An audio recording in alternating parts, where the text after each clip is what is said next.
This is the day 3 of our trip to Boracay, Philippines. And kami ngayon ay pupunta sa Puka Beach.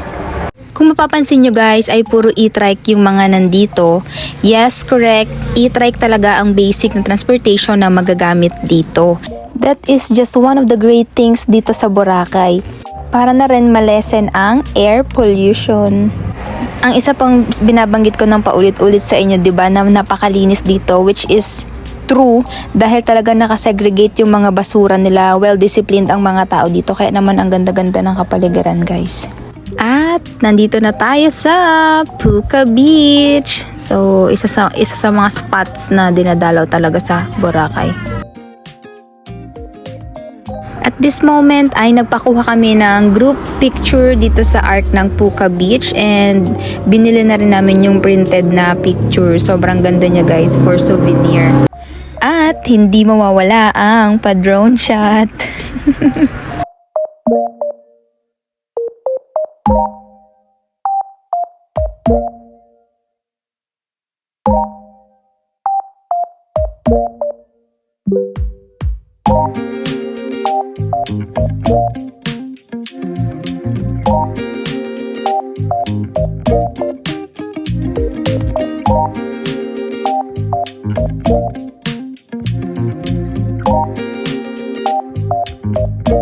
So, nandito na tayo sa Puka Beach. Ayan o, Puka Beach. I don't know why Puka Beach ang pangalan niya.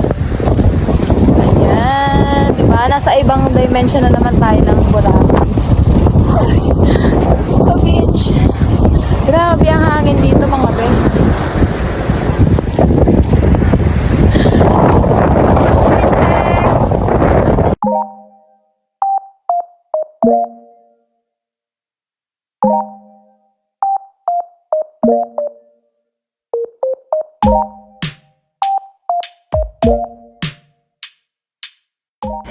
Dito naman guys, habang kumakain kami, may isang foreigner na lumapit sa akin and nagtanong siya kung pwede daw siyang kunan ng pictures kasi wala daw siyang kasama. So ayan na nga ang atake ni ate. So binidyo-bidyohan ko siya and then biglang nag-cartwheel ang lola mo. Nagulat ako sa mga pangyayari.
This is it for me guys. Ito ang highlight ng aking pagpunta sa Puka Beach. Kasi nung day 1 and 2 pa lang, gustong gusto ko na magpa hair braid.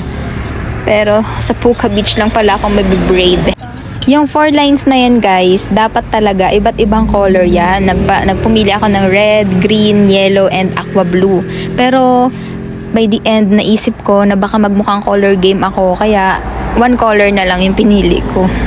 During the hair braiding, kapag nababanat yung strands ng buhok na pinagbuhulan ni ate ng mga colors ay medyo masakit siya guys.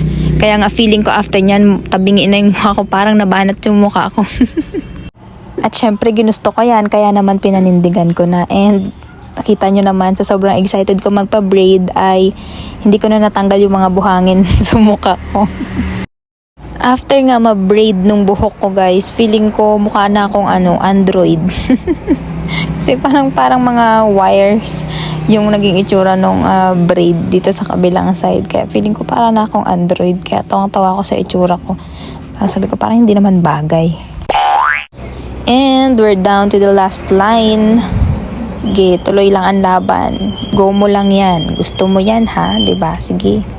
Walang susuko hanggat hindi natatapos si ate. Tawag dyan, tiis ganda.